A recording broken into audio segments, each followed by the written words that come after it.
একটা বিষয়, যখন মানুষ মারা যায় শোক হলো 3 দিন, আর স্ত্রীর জন্য যিনি স্বামী হারায় বিধবা হয় তার শোক হলো 4 মাস 10 দিন।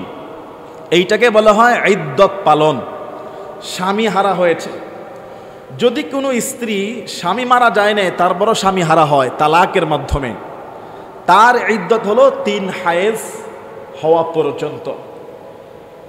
তালাক প্রাপ্তা মহিলা ইদ্দত পালন করবে 3 হায়েজ পর্যন্ত। যেই মহিলার হায়েজ বন্ধ হয়ে গিয়েছে কিংবা বয়স কম হওয়ার কারণে হায়েজে হয় না, তার ইদ্দত হলো 3 মাস। মাসালাগুলো ছোট, জটিল, বুঝতে হবে। যেই মহিলা বিধবা হলেন 4 মাস 10 দিন তিনি ইদ্দত পালন করবেন, এখানে কিছু নিয়ম আছে। এই 4 মাস 10 দিন তাকে স্বামীর বাড়িতেই ইদ্দত পালন করতে হবে, 1 নাম্বার। 2 নম্বরে, তিনি যদি তার বাবার বাড়ি থাকা অবস্থায় স্বামীর মৃত্যুর খবর শোনেন তাহলে বাবার বাড়িতে ইদ্দত পালন করতে পারবে। 3 নম্বরে, স্বামীর বাড়িতে ইদ্দত পালন করতে গেলে যদি তার জীবনের হুমকি থাকে বা একাকিত্ব, বাসায় কেউ নাই কিংবা ঘর বাড়ি ভেঙে গেল, তাহলে সেই বাড়ি ছেড়ে অন্য বাড়িতে, নিকট আত্মীয় বাড়িতে কিংবা বাপের বাড়িতে ইদ্দত পালন করতে পারবে।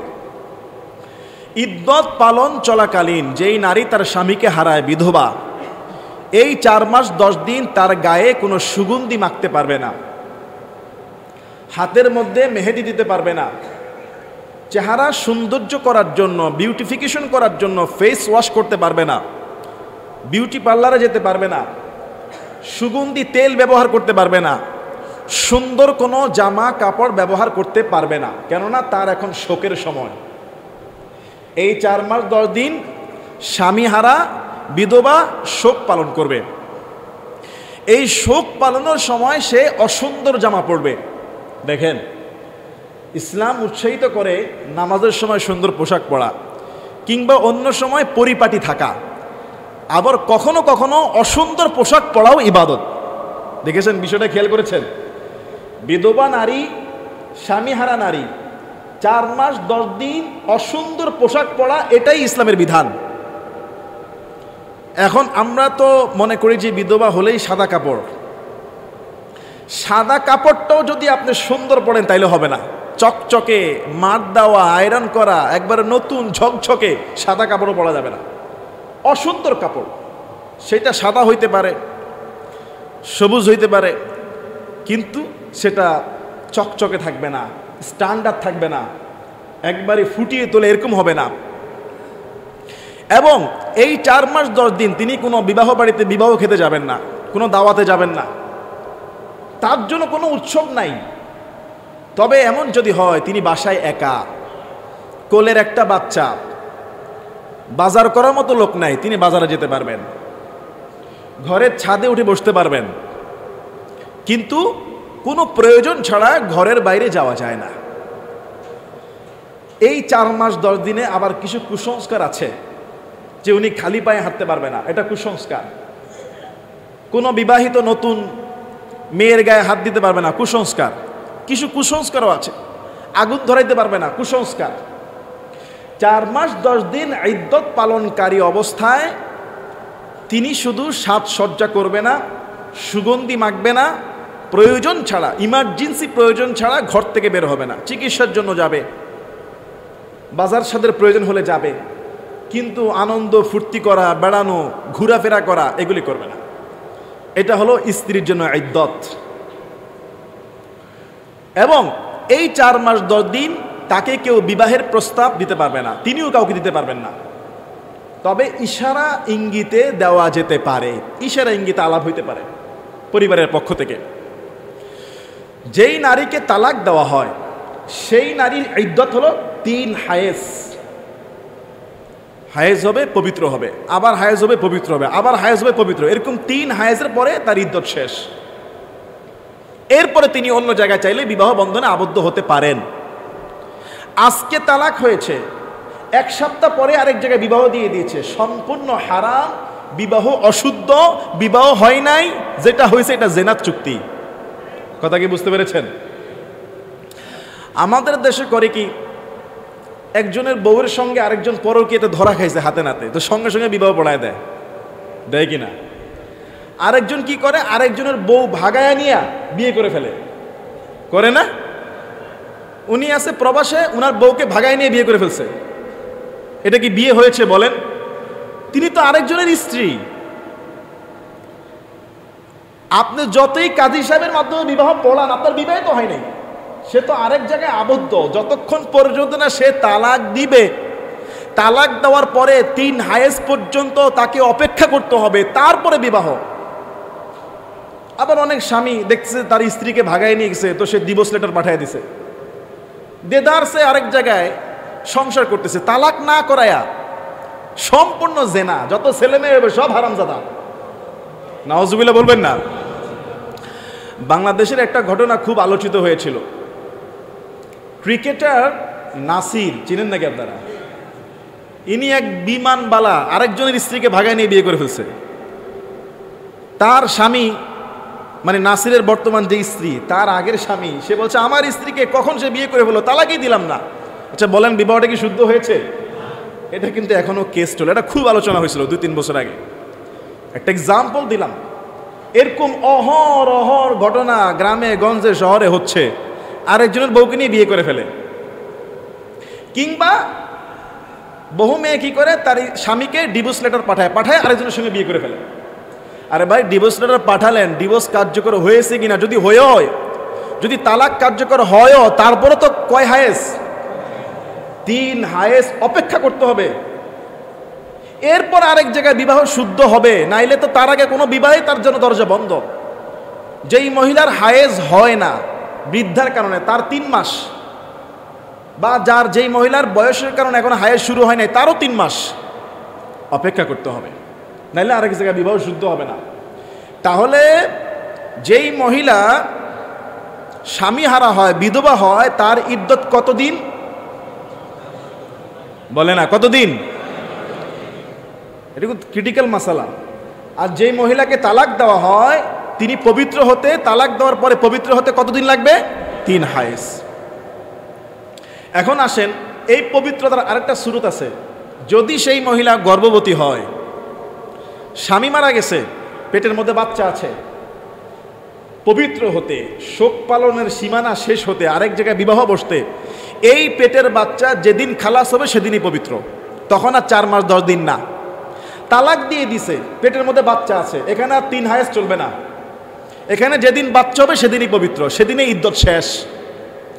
মনে করেন তার পেটে বাচ্চা আছে, স্বামী তালাক দিছে, 2 মাস পরে বাচ্চা হয়ে গেছে, তাইলে সে কি ইদ্যত শেষ? 2 মাস পরেই মুক্ত হয়ে গেছে। মনে করেন স্বামী তালাক দিয়েছে, পেটে 1 মাসের বাচ্চা, 8 মাস পরে বাচ্চা হয়েছে, তার 8 মাসে থাকে কি ইদ্যত। এই 8 মাস কোথাও বিয়ে বসতে পারবে না। ঠিক 4 মাস 10 মাস স্বামী মারা গেলে তার পেটে বাচ্চা আছে, 6 মাস যদি বাচ্চা থাকে, 6 মাস তার ইদ্যত। যদি স্বামী মারা যাওয়ার পরের দিন বাচ্চা হয়ে যায়, তাহলে একদিনে ইদ্যত শেষ। কথা কি বুঝতে পেরেছেন? তাহলে পেটে বাচ্চা থাকলে 4 মাস 10 দিনের হিসাব চলবে না, পেটে বাচ্চা থাকলে 3 হায়েজের হিসাব চলবে। পেটে বাচ্চা থাকলে তালাক দেওয়ার পরে কিংবা স্বামী মারা গেলে একদিন পরে যদি বাচ্চা হয়ে যায়, ইদ্যত শেষ, বাচ্চা খালাস, ইদ্যত শেষ। অথবা যদি 9 মাস পরে বাচ্চা হয়, তাহলে 9 মাসে ইদ্যত, 8 মাসে ইদ্যত, 6 মাসে বাচ্চা হলে 6 মাসে ইদ্যত, তখন আর 4 মাস 10 দিন আর 3 হায়েজ চলবে না। ক্লিয়ার? এই মাসালাগুলো আমরা কয়জন খেয়াল করি? বর্তমান সমাজে, আমাদের সমাজে বিবাহ বিচ্ছেদ ক্যান্সারের মতো ছড়িয়ে পড়েছে। কথা বলে না? বিবাহ বিচ্ছেদ ক্যান্সারের মতো। আর এই বিবাহ বিচ্ছেদের মধ্যে ঢাকা শহরের জরিপে আসছে, নারীরা এগিয়ে, নারীরা আগে চায় আমাকে ডিভোর্স দাও, বা ডিভোর্স লেটার পাঠায়।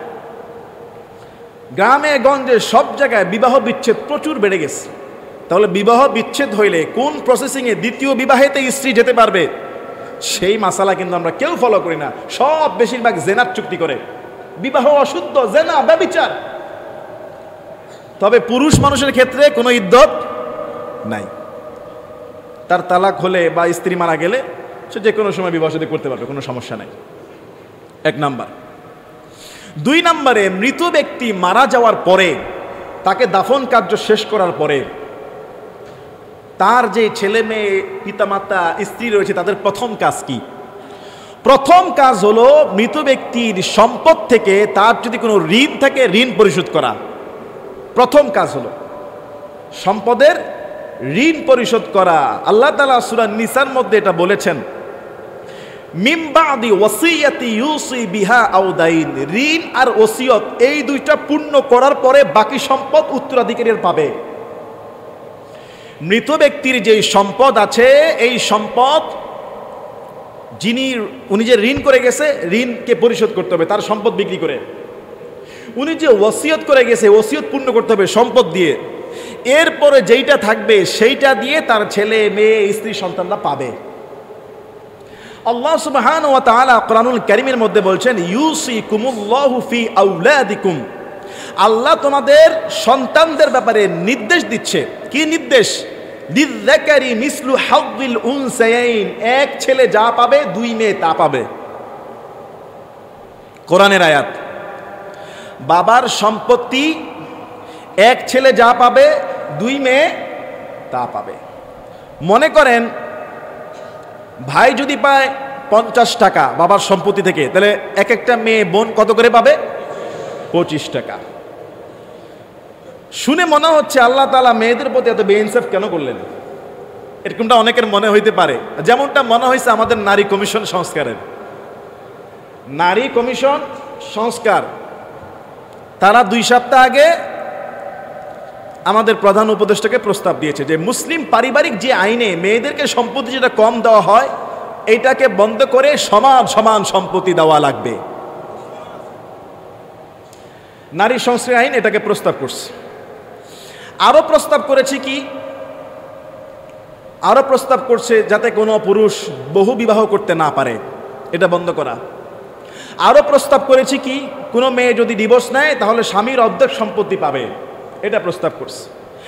আরেকটা জঘন্য প্রস্তাব করেছে, যে সমস্ত নারীরা প্রস্টিটিউট, যে সমস্ত নারীরা জেনার কাজ করে, জেনাকারিনী, তাদেরকে যৌন শ্রমিক হিসাবে রাষ্ট্রীয়ভাবে মর্যাদা ঘোষণা দিতে হবে। মানে যৌন কাজ করতেছে, এটা তো একটা কাজ, তার শ্রমিক হিসাবে তাদেরকে, তাদের পেশা কি পেশা? যৌন শ্রমিক। তাহলে বাচ্চাদেরকে যখন আমরা স্কুলে ভর্তি করাই, এই তোমার বাবা মার পেশা কি, ফর্মে ফিল আপ করি না আমরা? স্কুলে ভর্তি করালে, পাসপোর্ট করতে গেলে পেশা কি, জন্ম নিবন্ধন পেশা কি, বাবার পেশা চাকরিজীবী, মায়ের পেশা গৃহিণী। তোর সন্তান লিখবে যে আমার মা হলো যৌনকর্মী। তাহলে কি এই সন্তানের, সে কি স্কুলে ভোটার আইডি কার্ড করতে গেলে, পাসপোর্টের লাইনে গেলে সে কি মুখ দেখাতে পারবে? যারা এই প্রস্তাব করছে আমার মনে হয় তারা একসময় এই পেশায় ছিল, এখন এই পেশাটাকে এস্টাবলিশ করতে চায়। আর প্রত্যেকটার চেহারা দেখা যায় ফেরাউনের কন্যার মতো।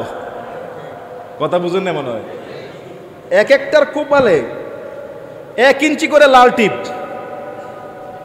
এরপরে শাড়ি পরছে হিন্দুয়ানা সংস্কৃতিতে, 60-70 বছরের বুড়ি বলতেছে যৌন কর্মীদেরকে যৌন শ্রমিক হিসাবে স্বীকৃতি দিতে আমরা প্রস্তাব করতেছি। তার মানে বোঝা যায় কত বড় জঘন্য হইলে, তাদের হৃদয়টা কতটা দূষিত হইলে আল্লাহর কোরআনের বিরুদ্ধে মুসলিম রাষ্ট্রে এমন একটা প্রস্তাব করার দুঃসাহস দেখায়। আজকে ওমরে ফারুকের মতো খলিফা নাই, কিন্তু তার 100 ভাগের 1 ভাগও যদি থাকতো, মনে করেন প্রধান উপদেষ্টার জায়গায় যদি আপনাদের খতিব সাহেব থাকতো, আর প্রস্তাবটা দেওয়া মাত্র দেরি, পায়ে জুতাটা খুলে আগে 2 গালে 2টা থাপ্পড় পরে কথা বুঝেন নাই? এরকম যখন 2টারে জুতা দিয়ে 2টা বাড়ি দেওয়া, দ্বিতীয় আর কোন যৌনকর্মী এরকম প্রস্তাব দেওয়ার সাহস পেত? কত বড় জঘন্য কথা। আল্লাহ তাআলা বলছে, ওয়ালা তাকরাবুজ জিনা ইন্নাহু কানা ফাহিশা। তারা যেটাকে শ্রমিক হিসেবে বলতেছে, আর আল্লাহ বলছে এটা জেনা, জেনা থেকে দূরে থাকো। আগামীকালকে 3 মে হেফাজতে ইসলাম সৌরাদি উদ্যানে এটার বিরুদ্ধে সমাবেশ ডেকেছে। আমরা আলেম ওলামারা বিভিন্ন জায়গায় প্রতিবাদ করেছি।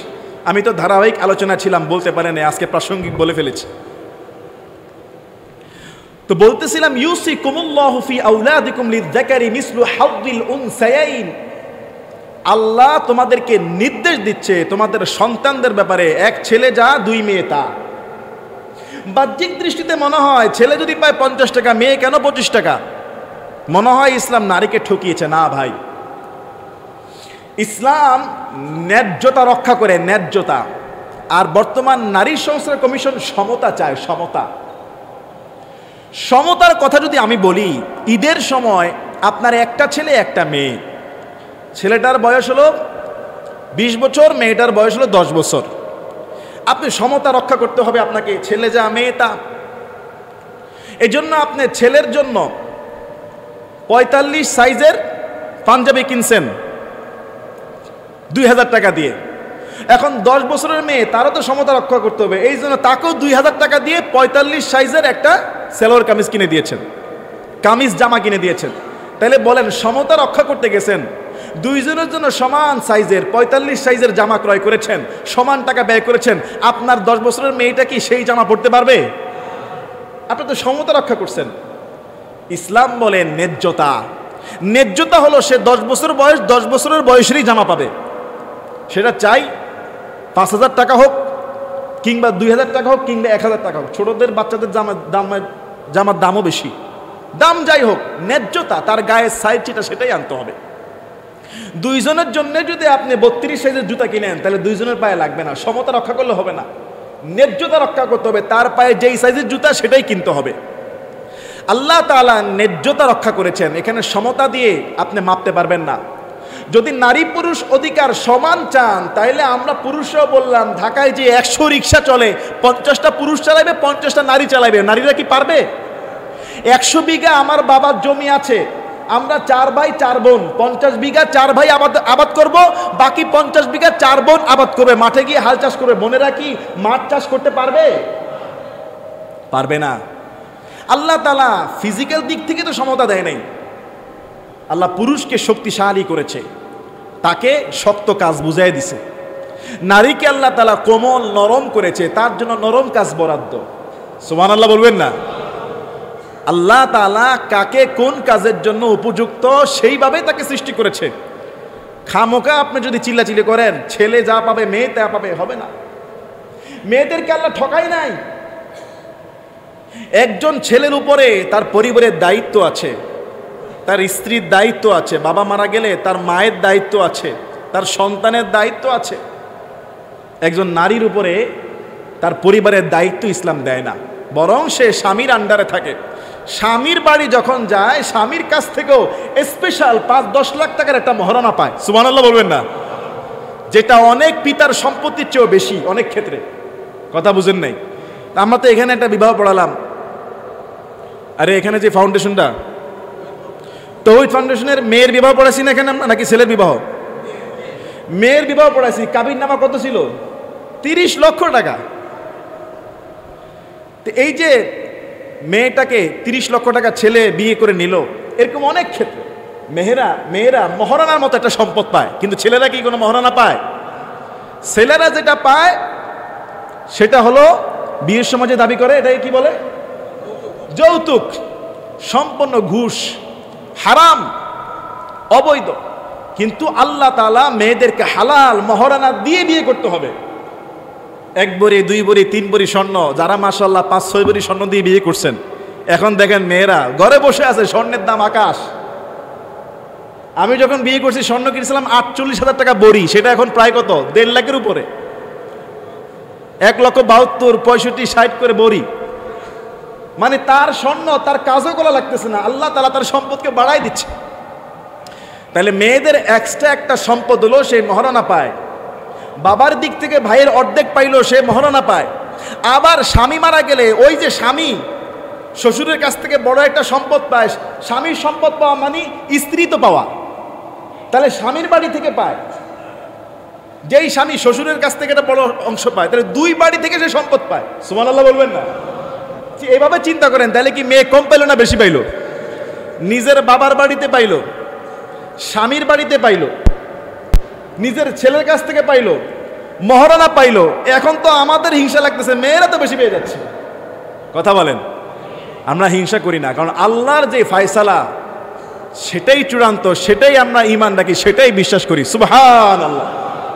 নারী কমিশনের মাথার মধ্যে গোবর, ওরা যদি বুঝতো যে আল্লাহ তাআলা নারীদেরকে কত সম্মানিত করেছে, বাবার বাড়িতে, স্বামীর বাড়িতে, আবার মাহারানা, আবার ছেলের পক্ষ থেকে, আবার সংসারের বাজারঘাট, টাকা পয়সার জোগাড়ের কোনো জিম্মাদারিত্ব নাই। কথা বলে না? ওনারা তো হোম মিনিস্টার, আল্লাহ ওনাদেরকে হোম মিনিস্টার করেছে। উনি বাসার রানী, সবকিছু দেখাশোনা করবে। আর এই নারী কমিশন চাচ্ছে এদেরকে বের করে রাস্তার মধ্যে দিন মজুরের কাজে লাগাইতে। তাহলে বলেন এদেরকে জুতা পিটা দেওয়া ঠিক আছে কিনা বলেন না? কত বড় জঘন্য কথা। যারা যৌন কাজ করে এদেরকে শ্রমিক হিসাবে ঘোষণা দিতে বলে, কত বড় জঘন্য কথা। এরা যে এখনো বাংলাদেশে আছে, আবার টক শোতে বক্তব্য দিচ্ছে, বিভিন্ন টক শোতে যাচ্ছে, আলোচনা করতেছে, যুক্তি দেখাইতেছে। আমার বিশ্বাস প্রস্তাব পর্যন্তই ঠিক আছে, এরপরে এটা আর টিকবে না। কথা বলেন, টিকবে? তাহলে আমরা বুঝলাম আল্লাহ তাআলা এক ছেলেকে যা দুই মেয়েকে তা দিয়ে ঠকান নাই, বরং আল্লাহ তাআলা মায়েদেরকে, বোনদেরকে বিভিন্ন জায়গায় সম্পদের অধিকারী করে পুরুষের সমান, বরং পুরুষের থেকে বেশি দিয়েছে। আলহামদুলিল্লাহ। আর আমরা আমাদের মায়ের জাতি, আমাদের কন্যারা, মেয়েরা বেশি পেলে আমরা খুশি, আমাদের স্ত্রীরা পেলে আমরা খুশি, আমাদের কন্যারা পেলে আমরা খুশি, আমাদের কোনো হিংসা নেই, বরং আরও বেশি পাক। এছাড়াও তো বাবা কত কিছু দেয়, তার মেয়েকে বিবাহ দিলে কত কিছু দেয়। আল্লাহ তাআলা এই ওয়ারিসের সম্পত্তি সম্পর্কে কথা বলেছেন যে সম্পত্তি বন্টন করে দাও। সমাজের মধ্যে কোনো কোনো পরিবারে এই দুর্ঘটনা ঘটে, বড় ছেলেকে বিবাহ করিয়েছে, ছেলের ঘরে নাতিপুতি আছে, ছেলে মারা গেছে। বাবা জীবিত থাকতে ছেলে তার দুই সন্তানকে নাতিপুতি রেখে মারা গেছে। এই ক্ষেত্রে কিন্তু শরীয়ত দাদার সম্পত্তি নাতিরা কিন্তু পায় না। কথা কি বুঝতে পেরেছেন? আপনি জীবিত থাকতে আপনার কোনো ছেলে যদি মারা যায়, স্ত্রী সন্তান রেখে, আপনি মারা যাওয়ার পরে আপনার ছেলেমেয়েরা সম্পত্তি পাবে, কিন্তু যেই ছেলেটা আপনার আগে মারা গেল, আপনার নাতিপুতি, বিধবা স্ত্রী, এরা কিন্তু আপনার সম্পত্তি পায় না। এই ক্ষেত্রে ইসলাম একটা রাস্তা খোলা রেখেছে, সেটা হলো ওয়াসিয়াত। ওয়াসিয়াত, আপনার 7টা ছেলে, একটা মারা গেছে, 5টা ছেলে মেয়ে রেখে 6 ছেলে মেয়েকে ডাক দিয়ে বলেন, আমার তো বড় ছেলে মারা গেছে, আজকে আমি মারা গেলে তোমরা 6 জন সম্পত্তি পাবা, কিন্তু যেই ছেলেটা সন্তান আমার নাতিপুতি রেখে মারা গেল, এরা তো সম্পত্তি পায় না শরীয়তের আইনে। আমি ওসিয়ত করছি, আমার এই 2 নাতিকে এই এই সম্পত্তি দিবা, এই সম্পত্তি দিবা, আমার এই 2 নাতিকে, আমার এই বিধবা বৌমাকে এই এই সম্পত্তি দেওয়ার ওসিয়ত করছি। কিন্তু বর্তমান জামানার মানুষ যে বুজুর্গ ওসিয়ত রক্ষা করে না, করবে কোশমিন কালো ওসিয়ত রক্ষা করবে না। 90% ফ্যামিলির ঝামেলা হলো এই সম্পদ নিয়ে। বাবা মারা যাওয়ার পরে প্রত্যেকটা গ্রামে গঞ্জে শহরে আদালতের মধ্যে ভাইরা দৌড়াচ্ছে, একজন আরেকজনের মধ্যে কেস করতেছে সম্পত্তি নিয়ে, সম্পত্তির বন্ড। আর যিনি মারা গেছে, যারা পাওনাদার, এরাই আরেকজনকে দিচ্ছে না, আর মরা ভাইয়ের সন্তানকে সম্পত্তি দিবে। এই জন্য ওসিয়ত। আর যদি দেখেন যে আপনার ছেলে মেয়ে খুব বেয়া, এরা ওসিয়ত মানবে না, আমার মৃত ছেলের নাতিদেরকে সম্পত্তি দিবে না, তাহলে দুনিয়াতে থাকতেই এদেরকে কিছু রেজিস্ট্রেশন করে দিয়ে দিবেন। তবে ভুলেও কোনো পিতামাতা এই কাজ করবেন না। নিজের জীবদ্দশায় সমস্ত সম্পত্তি ছেলে মেয়ে স্ত্রীর নামে লিখিয়ে দিয়ে এই কাজ করবেন না, তাইলেই কিন্তু ভাঙা থালা হাতে ধরায় দিয়ে বের করে দিবে। কথা কি বুঝতে পেরেছেন? যদি বেশি মায়া দেখাইতে গিয়ে 10 ছেলে আসে, 10টা জমি দিয়ে দিলাম, স্ত্রীকে দিয়ে দিলাম, মেয়েকে দিলাম, সব লিখে কমপ্লিট, পরের দিন ছেলে মেয়েরা বলো, বাবা আসসালামু আলাইকুম, বেরো। সম্পত্তি লিখে দেয় নাই, মৃত্যুর পরে পাবে, তার আগেই ছেলে মেয়েরা ভাগ করে ফেলে, 7 দিন মা আমার ঘরে খাবে, 7 দিন তোমার ঘরে খাবে। এই বলেন না, 5 ভাই মিলে ভাগ করছে, 5 দিন আমার ঘরে, 5 দিন তোমার ঘরে, 5 দিন তোমার ঘরে। আগের বার মাকে আমি ডাক্তারখানায় নিয়েছি, এবার তুমি নাও। এরকম ধাক্কা ধাক্কি আমাদের বাংলাদেশের মধ্যে আসে না নাই? অসংখ্য, অগণিত। মাকে কে কয়বার সেবা করছে, কে কয় বেলা খাওয়াইছে, বাবাকে কত বেলা খাওয়াইছে, এগুলি হিসাব করে, এগুলি বন্টন করে। সম্পত্তি কিন্তু দেন নাই, এখন এই অবস্থা। আর যদি সম্পত্তি জীবিত থাকে লিখে দেন, তো লাথি মেরে বের করে দেবে।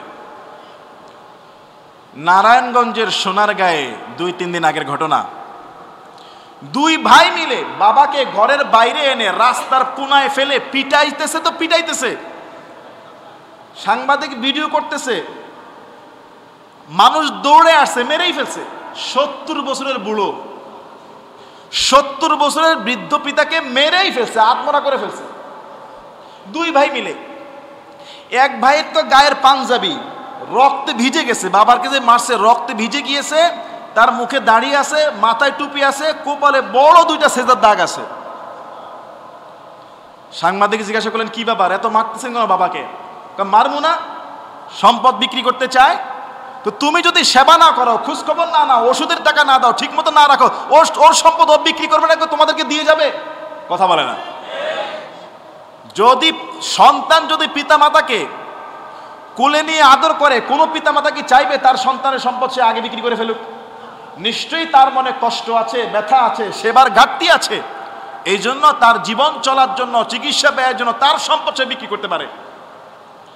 কিন্তু 2 ভাই মিলে তার বাবাকে এমন মারা মারলো, 70 বছরের বৃদ্ধা রক্তাক্ত করে ফেলেছে।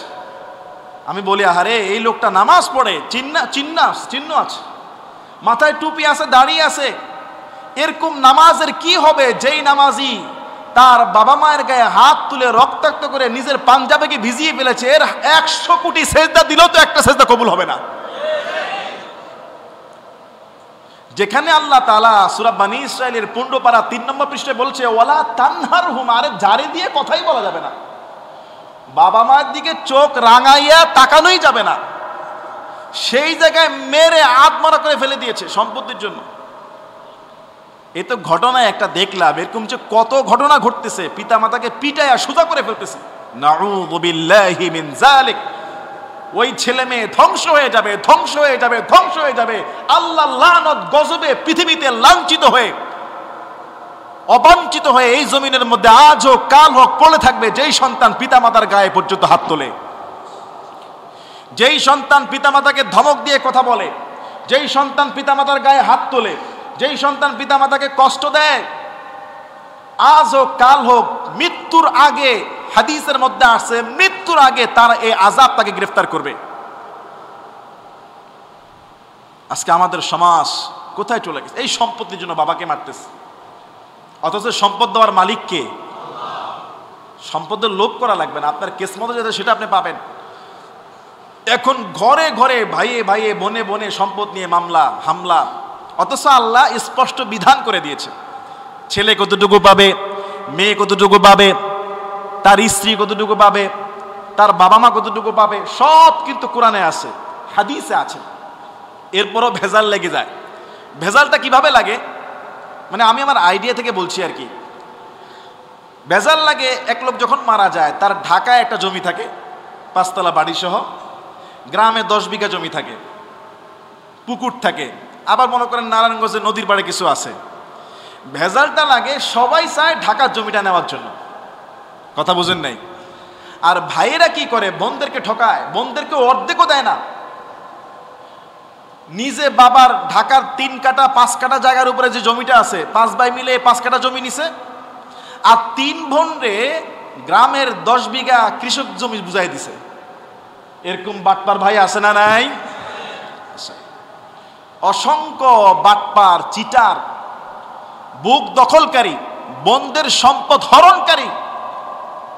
বোনেরা তো পরের বাড়িতে, অনেক সময় ভাইয়ের মায়া কিছু বলে না, অনেক সময় বলতে চাইলেও পারে না, পরের বাড়িতে দূরে আছে, কে নড়বে কেস কাম্মানে। যে সমস্ত ভাইয়েরা বোনদের সম্পত্তি দখল করে খুব আরামায়েশ করতেছেন, কাল কিয়ামতের ময়দানে ডবল শাস্তি হবে।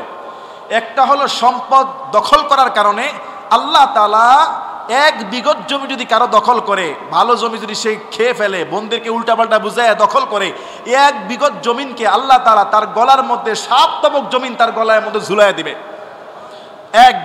2 নম্বরে নিকট আত্মীয়কে, নিজের রক্ত সম্পর্কের, নিজের মায়ের পেটের বাবার রক্তের বোনকে সে সম্পর্ক ছিন্ন করলো, তাকে ঠকাইলো, তাকে হারাইলো, এর কারণে সে আযাবের সম্মুখীন হবে। এই জন্য ভাইয়েরা, যখন সম্পদ বন্টন করবেন, বোনদেরকে অবশ্যই সামনে নেবেন, তাদেরকে নিয়ে মাশওয়ারা করবেন। আবার বহু বাবা আছে, মেয়েদেরকে বলে, তোকে তো বিয়ে শাদী দিছি 5-10 লক্ষ টাকা খরচ করে, 20 লক্ষ টাকা খরচ করে, ভাইদের সম্পত্তি আর নিতে আসিস না, বলে কি না? তোর ভাইয়ের এই সম্পত্তি নিবে, তোর জন্য দোয়া করে দিলাম। আছে না নাই? হে পিতামাতা সাবধান, আল্লাহর কোরআন বলেছে কে কতটুকু পাবে, কিভাবে নিবে। আল্লাহ তাআলা কোরআনুল কারীমের মধ্যে বলছেন, লা আবাউকুম ওয়া আবনাউকুম, তোমাদের পিতামাতা আর তোমাদের সন্তানের মধ্যে কে তোমাদের অধিক নিকটে, লা তাদরুনা আইয়ুহুম আকরাবু লাকুম নাফা, কে তোমাদের বেশি কল্যাণ আসবে এটা আল্লাহ থেকে তোমরা বেশি জানো না। তোমাদের সন্তান কাছে না পিতামাতা কাছে, বা কে কতটুকু তোমার উপকার করবে এটা আল্লাহ ভালো জানেন। আর আল্লাহ জানেন বিদায় শরীয়তের সম্পদ বন্টনের সিস্টেম সেইভাবে করে দিয়েছেন।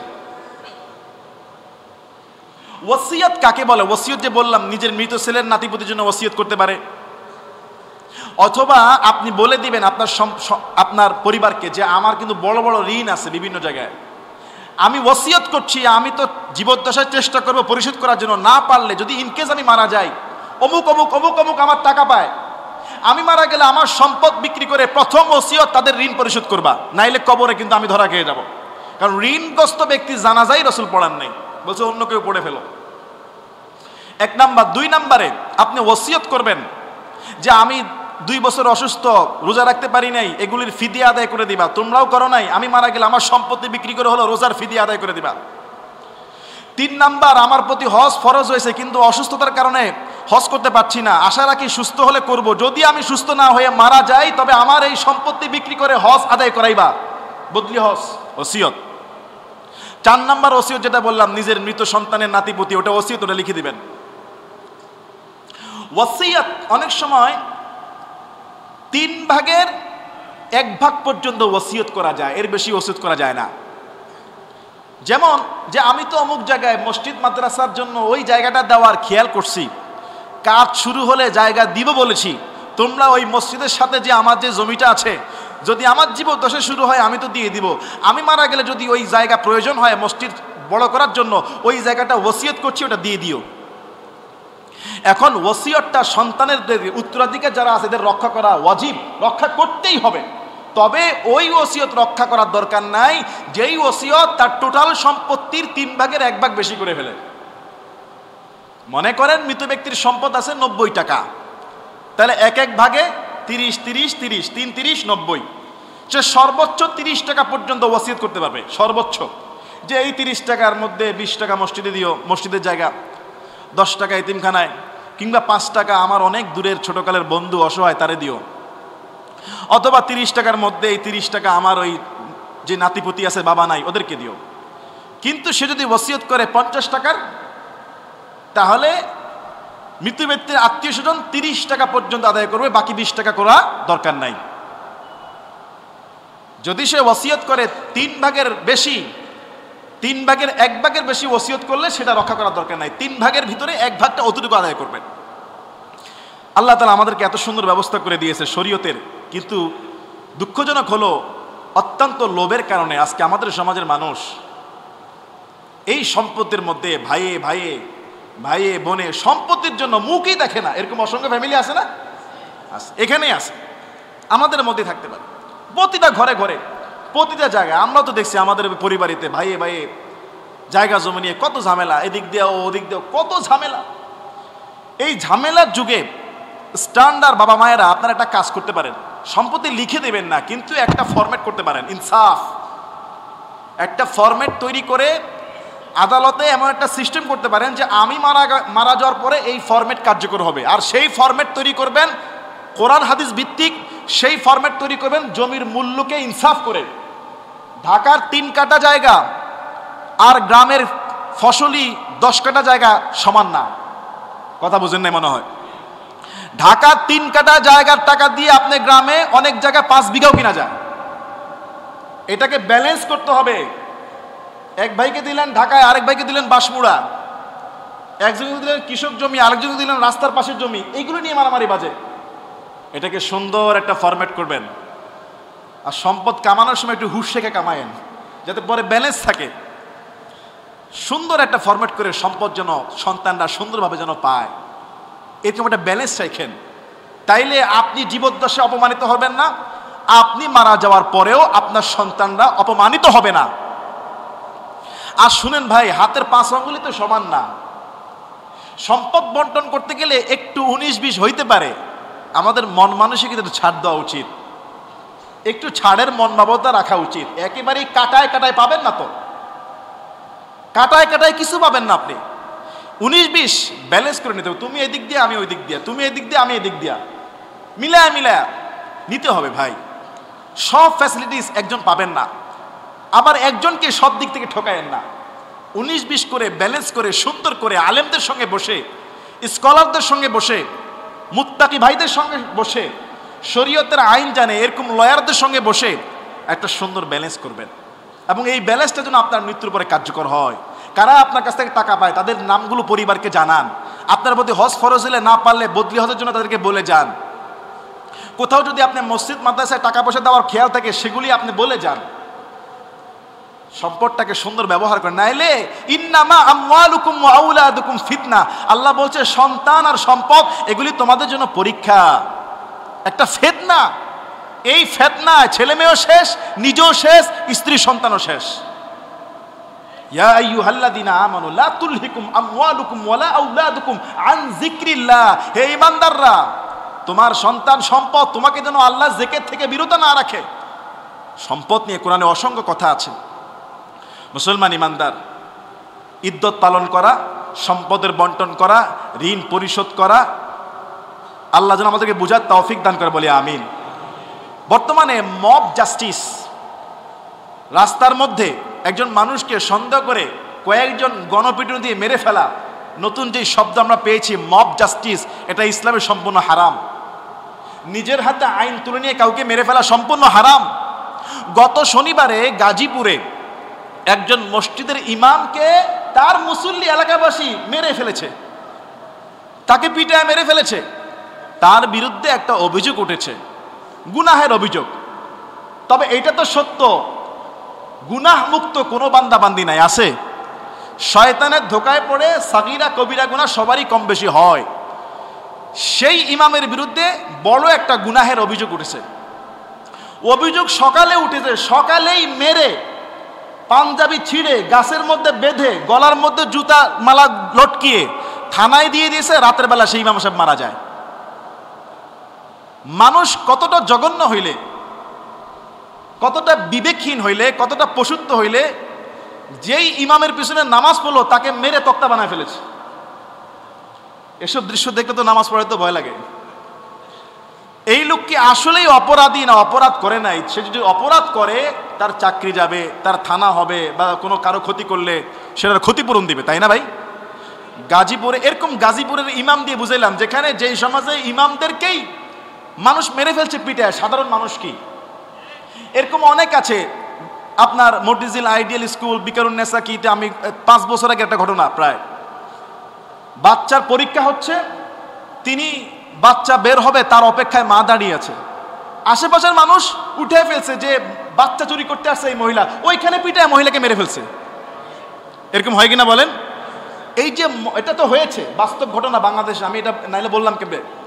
মব জাস্টিস, এই যে সন্দেহ হইল আর ধরে মেরে ফেললাম, আপনি একজন মানুষকে হত্যা করলেন। হাদিসের মধ্যে আছে আল্লাহ তাআলার কাছে একজন প্রাণকে, নিরপরাধ প্রাণকে হত্যা করা গোটা পৃথিবী ধ্বংস হওয়ার চেয়েও গুরুতর। গোটা পৃথিবী ধ্বংস হয়ে যাক, এটা যতটা না সেন্সিটিভ, গুরুতর, তার থেকে বড় গুরুতর একজন নিরপরাধ প্রাণকে হত্যা করে ফেলা। চিন্তা করেন, একজন ইমামকেই মেরে ফেলেছে, তাকে হত্যা করে ফেলেছে। আর আপনি যাকে হত্যা করলেন, পরে আপনি আফসোস করে কি লাভ হবে? এই জন্য ভাই, রাস্তায় কাউকে মারলেই ধৈর্য যায় মারাতে সামিল না হয়ে ছুটায় দেই। আমাদের সমাজে কি হয়েছে, এই যে ডাকাত 3জন মিলে মারতেছে, সাথে আরো 10 জন যে মারা শুরু করছে। ও তো ভাবে আমি মারছি একটা মাথার এদিক দিয়া, আরেকজন ভাবছে আমি হয়তো সিনা একটা মারছি, আরেকজন মারছে আমি হয়তো বুকে একটা মারছি। এইভাবে যদি মাথায় একটা, বুকে একটা, পেটে একটা লাগে, ওই লোক কি বাঁচবে বলেন? আপনার কাছে ঘুষি একটা, সে খাইছে কয়টা? 10টা। আর সেন্সিটিভ, বুকে একটা ঘুষি লাগলে মানুষ হার্ট অ্যাটাক করে মারা যেতে পারে। মাথা সেন্সিটিভ, একটা ঘুষি যদি ঠিকমতো মাথায় লাগে, ব্রেইন ফেটে রক্তাক্ত হয়ে সে মারা যেতে পারে। ওই লোক সেটাই হয়েছে, থানার মধ্যে মারা গেছে। আপনি মনে করছেন চোর আর ওরা কি দুইটা? হ্যাঁ, আপনি বাড়ি দেন, একজন মারেন, সবাই দাঁড়ায় থাকেন, চুরি করছে সবাই দাঁড়ায়, তার শাস্তি 10টা বেত্রাঘাত। তার মাংস জায়গা আছে, রান আছে, পিছনের সাইড আছে, নিতম্ব আছে, এখানে মারেন। কিন্তু 15 জন যদি 15 দিক থেকে উড়াধুরা মারেন, এই লোক তো বাঁচবে না। সামান্য একটা ছেঁড়া জুতা চুরি করছে, সামান্য একজন বলছে ডাকাত, ভাই আগে ধরেন, তদন্ত করেন, শাস্তি আছে। শুনলাম আর সিদ্ধান্ত নিলাম, কাফা বিল মারই কাযিবান আইয়ুহাদ্দিসা বিকুল্লি মা সামিয়া, মিথ্যাবাদী হওয়ার জন্য এতটুকুই যথেষ্ট, সে যা শুনে তাই বিশ্বাস করে। একজন বলল আর বিশ্বাস করে ফেললাম, আর আমি সিদ্ধান্ত নিয়ে ফেললাম, মিথ্যাবাদী। আপনি মিথ্যাবাদী, আপনি শোনা কথায় এত তাড়াতাড়ি অ্যাকশন নেন, আপনি মিথ্যাবাদী। রসুলের হাদিস, একজন একটা অভিযোগ তুললো আর আপনি বিশ্বাস করে ফেললেন, আর বিশ্বাস করে অ্যাকশনে চলে গেলেন, আপনি মিথ্যাবাদী, আপনি মিথ্যুক। যারা তাকে হত্যা করছে তারা মিথ্যুক, তারা হত্যাকারী, তারা এই মব জাসির অন্যায়কারী। এটা বাংলাদেশের অহরহ ঘটে কিনা বলেন না? ঘটে। সেখানে গিয়ে ছুটে দেই, অবস্থা কি বুঝি। আপনি যদি এখানে ছুটেয়া অবস্থা বুঝা বিচার করার মতো ধৈর্য না থাকে, তবে হাত তুলেন না। আপনি যদি সেটা সমাধান করার মতো বুঝা শুনে সমাধানের সময় যদি আপনার হাতে না থাকে, তবে ওইটুকু সময় নিয়ে তাকে মারতে যায়েন না। আল্লাহ আমাদের সবাইকে বুঝার তৌফিক দান করুক, বলেন না আমিন। আগামী জুমা থেকে ইনশাআল্লাহ হজের কথা নিয়ে আমরা আলোচনা করব।